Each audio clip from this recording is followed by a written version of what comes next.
ನೀವು ನೋಡ್ತಿದ್ದೀರಾ TV 46 news Kannada. ನಾನು ಮೇಘನಾ ಲೋಕೇಶ್. ಕುಡಿದು ಗಾಡಿ ಹತ್ತಿದ ಚಾಲಕ ಅತಿ ವೇಗದಲ್ಲಿ ವಾಹನ ಓಡಿಸಿ ಹಲವು ವಾಹನಗಳಿಗೆ ಡಿಕ್ಕಿ ಹೊಡೆದು ಎಸ್ಕೇಪ್ ಆಗಲು ಯತ್ನಿಸಿದ್ದಾರೆ. ಒಬ್ಬ ಬೈಕ್ ಸವಾರ ಪ್ರಾಣಾಪಾಯದಿಂದ ಪಾರಾದ ಘಟನೆ ನಗರದಲ್ಲಿ ಭಾರಿ ಚರ್ಚೆಗೆ ಗ್ರಾಸವಾಗಿದೆ.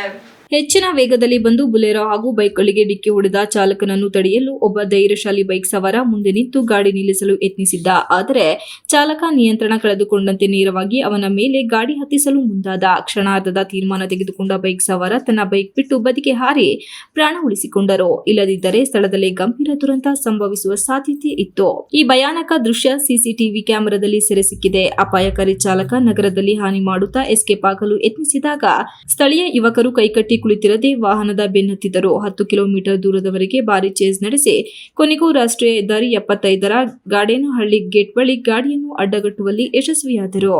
ವಾಹನವನ್ನು ನಿಲ್ಲಿಸಿ ಡ್ರೈವರ್ ಹಾಗೂ ಅವನೊಂದಿಗೆ ಇದ್ದ ಇನ್ನಿಬ್ಬರು ಸ್ಥಳೀಯರು ಹಿಡಿದು ಪೊಲೀಸರಿಗೆ ಒಪ್ಪಿಸಿದರು.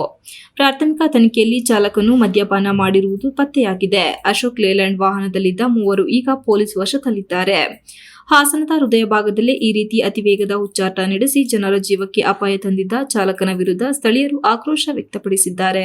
ಸಣ್ಣ ತಪ್ಪು ಕೂಡ ನಡೆದಿದ್ದರೆ ಅನೇಕ ನಿರಪರಾಧಿಗಳ ಜೀವ ಹೋಗುತ್ತಿತ್ತು ಎಂಬುದು ಸಾಕ್ಷಿದಾರರ ಅಭಿಪ್ರಾಯ. ಇಂತಹ ಘಟನೆಗಳನ್ನು ತಡೆಯಲು ಕಟ್ಟುನಿಟ್ಟಿನ ಕ್ರಮ ಕೈಗೊಳ್ಳಬೇಕೆಂದು ಅವರು ಆಗ್ರಹಿಸಿದ್ದಾರೆ. ಘಟನೆ ಕುರಿತು ಹಾಸನ ನಗರ ಪೊಲೀಸ್ ಠಾಣೆಯಲ್ಲಿ ಪ್ರಕರಣ ದಾಖಲಾಗಿದ್ದು ವಾಹನವನ್ನು ವಶಕ್ಕೆ ಪಡೆಯಲಾಗಿದೆ. ಚಾಲಕ ಹಾಗೂ ಇತರರನ್ನು ವಿಚಾರಣೆಗಾಗಿ ಕಸ್ಟಡಿಗೆ ತೆಗೆದುಕೊಂಡಿರುವ ಪೊಲೀಸರು ಮದ್ಯಪಾನ ಪರೀಕ್ಷೆ ಮತ್ತು ಕಾನೂನು ಕ್ರಮ ಕೈಗೊಳ್ಳುವುದಾಗಿ ಹೇಳಿದ್ದಾರೆ. Srinivas, TV 46 news Kannada, Hassan.